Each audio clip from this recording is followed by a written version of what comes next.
ഒരുപാട് പേര് ഇൻഡോർ പ്ലാന്റ്സിനെ എങ്ങനെയാണ് കെയർ ചെയ്യണമെന്ന് ചോദിച്ചിട്ടുണ്ടായിരുന്നു. അപ്പോൾ ഇന്നത്തെ വീഡിയോയിൽ ഇൻഡോർ പ്ലാന്റ്സിൻ്റെ ഫെർട്ടിലൈസിങ്ങും അതേപോലെ കുറച്ച് കെയറുകളുമാണ് കാണിക്കുന്നത്. ഇൻഡോർ പ്ലാന്റ്സ് കെയർ ചെയ്യാൻ വേണ്ടത് കുറച്ച് ക്ഷമയാണ്. ഒന്ന് ക്ഷമയോടുകൂടി ചെയ്താൽ അത് ആർക്കും പറ്റും. കെയർ അത്ര വലിയ ബുദ്ധിമുട്ടൊന്നുമില്ല. അപ്പം നമുക്ക് ഡീറ്റെയിൽ ആയിട്ട് നോക്കാം ഓരോന്നും. ഇതിൽ മെയിനായിട്ട് കാണിക്കുന്നത് ഫെർട്ടിലൈസിങ് ആണ്. ഫെർട്ടിലൈസ് ചെയ്യുന്നത് രണ്ട് വിധത്തിൽ ചെയ്യാം. ഒന്ന് കെമിക്കൽ ഫെർട്ടിലൈസേഴ്സ് ഉപയോഗിക്കാം, ഒന്ന് ഓർഗാനിക് ഫെർട്ടിലൈസേഴ്സ് ഉപയോഗിക്കാം. ഇന്നിപ്പോൾ ഇതിൽ കാണിക്കുന്നത് ഓർഗാനിക് ഫെർട്ടിലൈസർ ഉപയോഗിച്ചിട്ട് എങ്ങനെയാണ് നമ്മൾ ഇൻഡോർ പ്ലാന്റ്സിനെ ഫെർട്ടിലൈസ് ചെയ്യണതെന്നും പിന്നെ അത് ഭംഗിയായിരിക്കാൻ വേറെ എന്തൊക്കെ നമുക്ക് ചെയ്യാൻ പറ്റുന്നത്. അതായത് അതിനെ കറക്റ്റായി നനയ്ക്കണം, അതേപോലെ കറക്റ്റ് ലൈറ്റിംഗ് റിക്വയർമെൻറ്റ് കിട്ടണം. അതങ്ങനെയൊക്കെ സെറ്റ് ചെയ്താലാണ് ഇത് ഭംഗിയായിട്ടിരിക്കുക. അപ്പോൾ അതെല്ലാം നമ്മൾ ഇന്ന് ഈ വീഡിയോയിൽ ഡിസ്കസ് ചെയ്യുന്നുണ്ട്. അപ്പോൾ അതെന്തൊക്കെയാണെന്ന് നമുക്ക് നോക്കാം.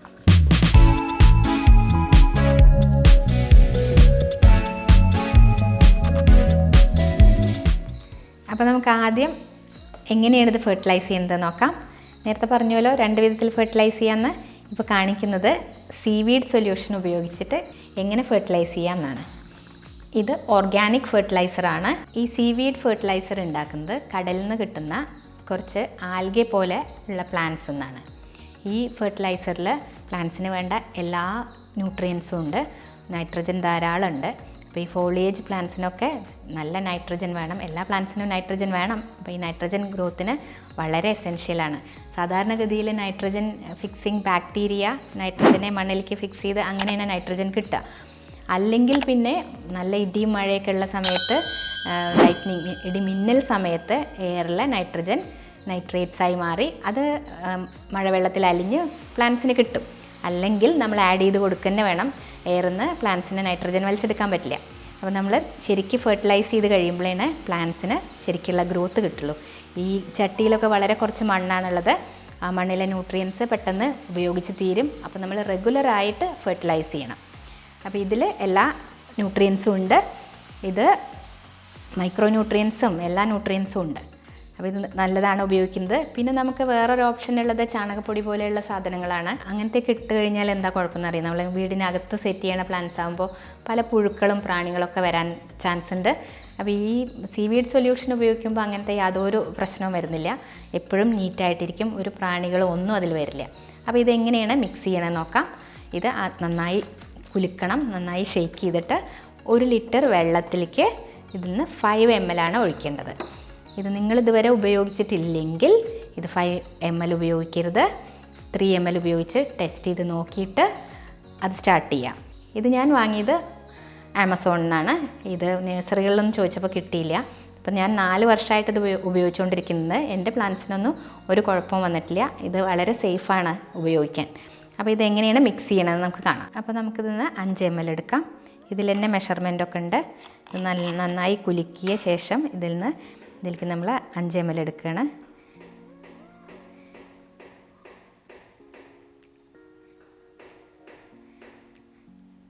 ഇത് 25 ml മെഷറിങ് സെറ്റപ്പാണ്. ഇത് നമുക്ക് ഇനി ആ ബോട്ടിലിൽ 1 ലിറ്റർ വെള്ളത്തിൽ ഒഴിക്കാം.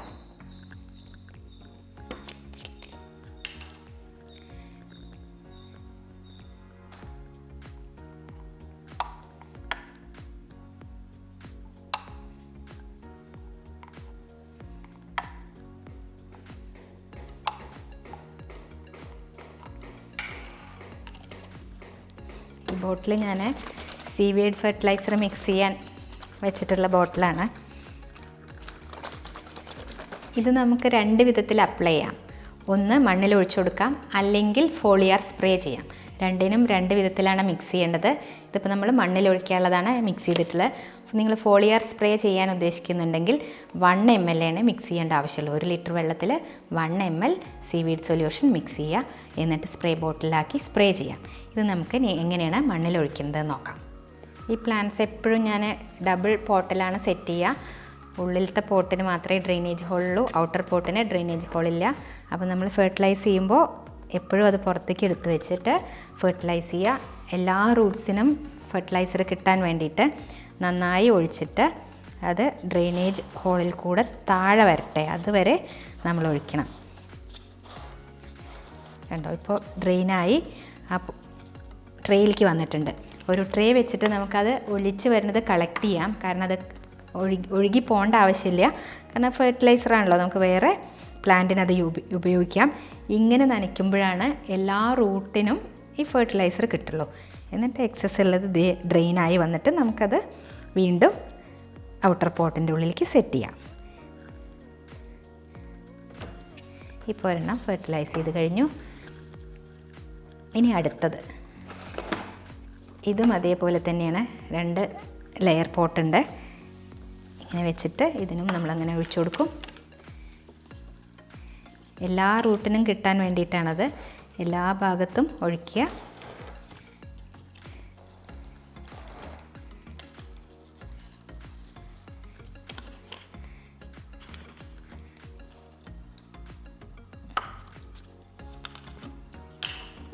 അതിൽ കൂടെ അടിയിൽ കൂടെ ഡ്രെയിനായി വന്നോട്ടെ.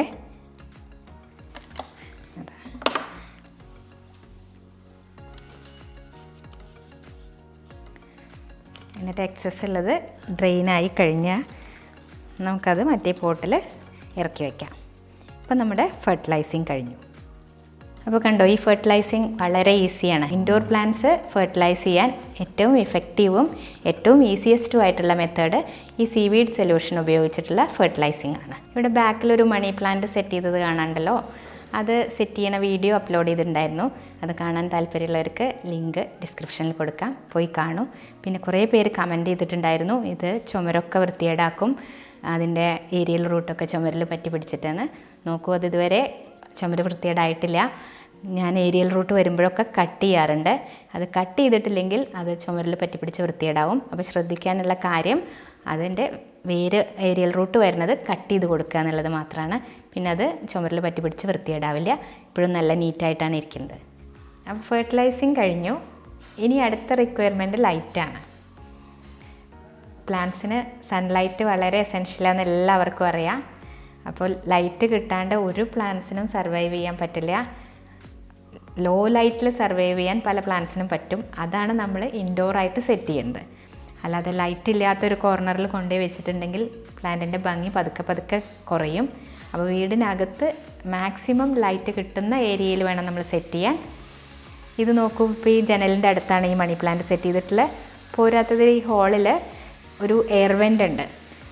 റൂഫിൽ എയർ നല്ലപോലെ ഉള്ളിലേക്ക് വരാൻ വേണ്ടിയിട്ട് ഒരു മുകളിൽ വലിയൊരു എയർ വെൻ്റ് ഉണ്ടാക്കിയിട്ടുണ്ട്. അതിൽ കൂടെ നല്ല ലൈറ്റും വരും, എയർ സർക്കുലേഷനും ഉണ്ട്. വീടിൻ്റെ അകത്ത് ലിവിങ് റൂമിലും ഡൈനിങ് റൂമിലും ഞാൻ ആകെ മണി പ്ലാന്റിൻ്റെ പല വെറൈറ്റീസും അതേപോലെ സ്നേക്ക് പ്ലാന്റുമാണ് സെറ്റ് ചെയ്തിട്ടുള്ളത്. ബാക്കി ഇൻഡോർ പ്ലാന്റ്സൊക്കെ സിറ്റ് ഔട്ടിലാണ് വെച്ചിട്ടുള്ളത്. അവിടെ ഒന്നും കൂടെ ബ്രൈറ്റ് ആയിട്ടുള്ള ഇൻഡയറക്റ്റ് ലൈറ്റ് കിട്ടുമല്ലോ.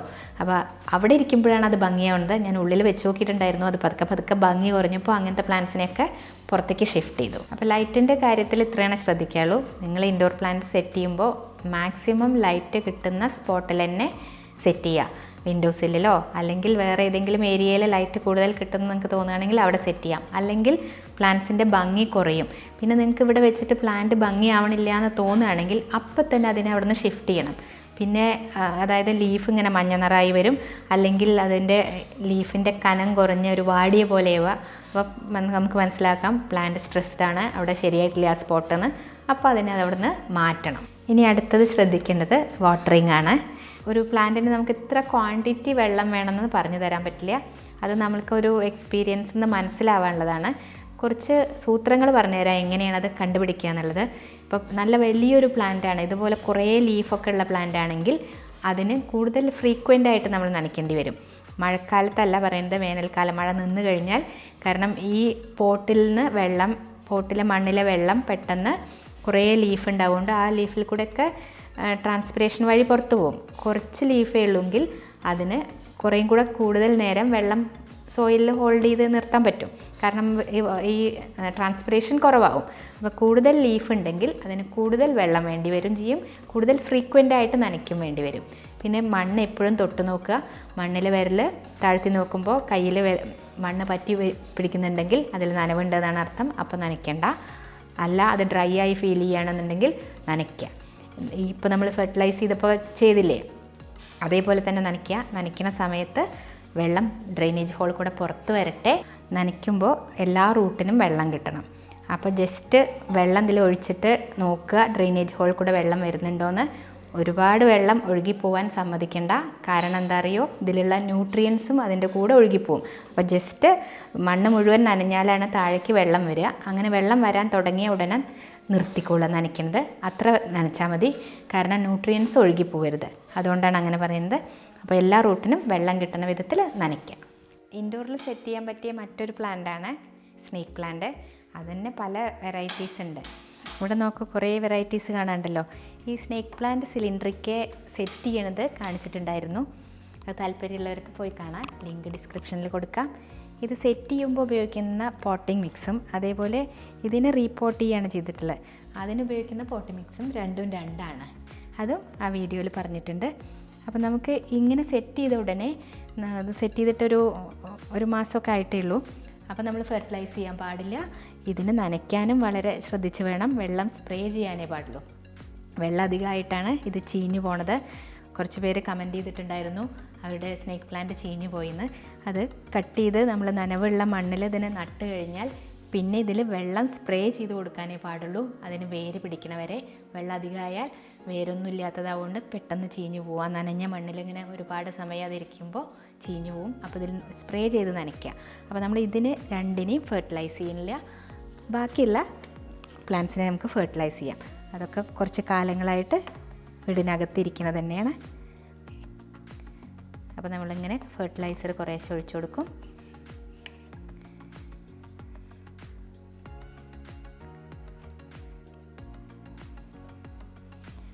ഒരുപാട് ഒഴിക്കുന്നില്ല, കാരണം സ്നേക്ക് പ്ലാന്റ് ആയതുകൊണ്ട് വെള്ളം കുറച്ചേ വേണ്ടൂ.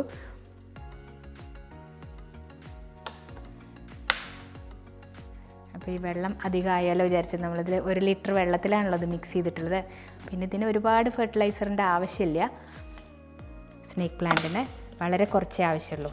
അപ്പോൾ ഇത് നമുക്ക് 6 മാസത്തിലൊരിക്കലൊക്കെയാണ് സ്നേക്ക് പ്ലാന്റ് ഫെർട്ടിലൈസ് ചെയ്യേണ്ട കാര്യമുള്ളൂ. ബാക്കി പ്ലാന്റ്സൊക്കെ നമുക്ക് ഇൻഡോർ പ്ലാന്റ്സൊക്കെ മാസത്തിലൊരിക്കൽ ഫെർട്ടിലൈസ് ചെയ്യാം. അപ്പോൾ നമ്മൾ ഇൻഡോർ പ്ലാന്റ്സ് സെറ്റ് ചെയ്യുമ്പോൾ നിർബന്ധമായും ചെയ്യേണ്ട 3 കാര്യങ്ങൾ കണ്ടു.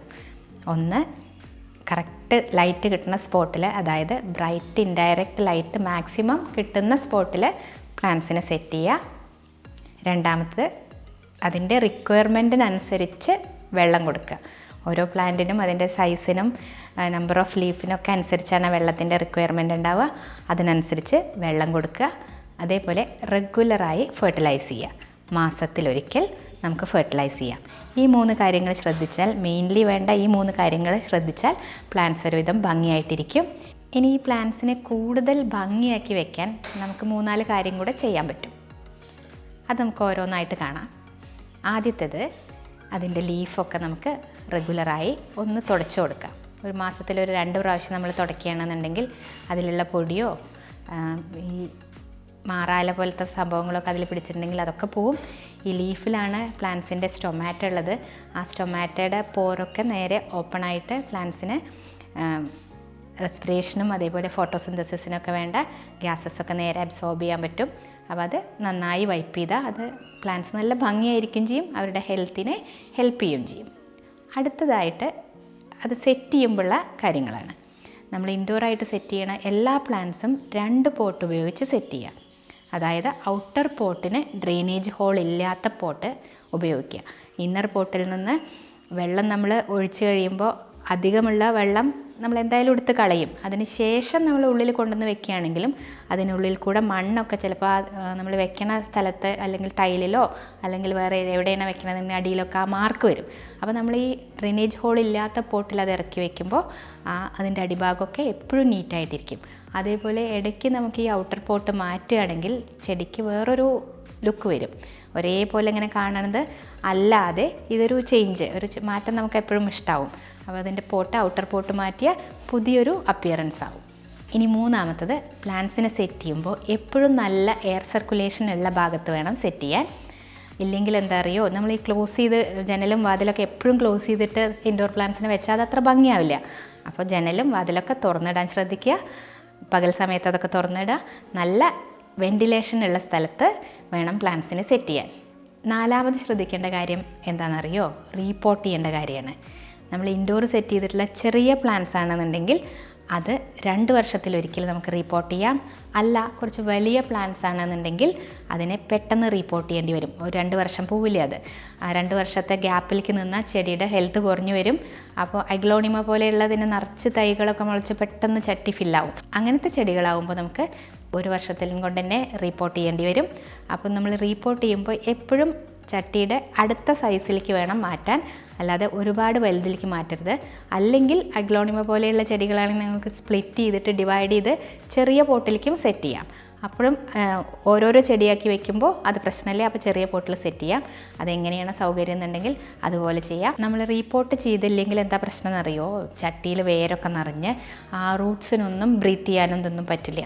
പിന്നെ ആ മണ്ണിൻ്റെ ക്വാളിറ്റിയും കുറഞ്ഞു വരും. കാരണം 2 വർഷമായിട്ട് അതിലത്തെ ന്യൂട്രിയൻസ് യൂസ് ചെയ്യുന്നുണ്ട്, നമ്മൾ ആഡ് ചെയ്യുന്നുണ്ടെങ്കിലും ആ മണ്ണിൻ്റെ ക്വാളിറ്റി കുറഞ്ഞു വരും. അപ്പോൾ നമ്മൾ റീപോർട്ട് ചെയ്യുമ്പോൾ പുതിയ മണ്ണ് ആഡ് ചെയ്യും.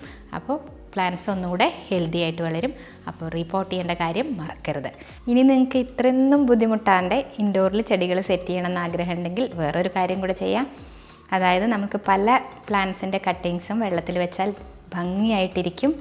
അതെങ്ങനെയാണ് സെറ്റ് ചെയ്യേണ്ടതെന്നൊരു വീഡിയോ അപ്ലോഡ് ചെയ്തിട്ടുണ്ട്. താല്പര്യമുള്ളവർക്ക് അത് കാണാവുന്നതാണ്. ലിങ്ക് ഡിസ്ക്രിപ്ഷനിൽ കൊടുക്കാം. അപ്പോൾ ഇന്നത്തെ വീഡിയോ ഇത്രയേ ഉള്ളൂ. ഈ വീഡിയോ ഇഷ്ടമായാൽ നിങ്ങൾ ലൈക്ക് ചെയ്യാൻ മറക്കരുത്. ഗാർഡനിങ് റിലേറ്റഡ് ആയിട്ടുള്ള ഓരോ വീഡിയോ എല്ലാ വെള്ളിയാഴ്ചയും അപ്ലോഡ് ചെയ്യുന്നതായിരിക്കും. അപ്പോൾ നിങ്ങൾക്ക് ഇങ്ങനത്തെ കണ്ടൻറ്റ് കാണാൻ താല്പര്യമുണ്ടെങ്കിൽ ചാനൽ സബ്സ്ക്രൈബ് ചെയ്യേണ്ട കാര്യം പരിഗണിക്കൂ. മറ്റൊരു വീഡിയോവുമായി വീണ്ടും കാണാം. Thanks for watching.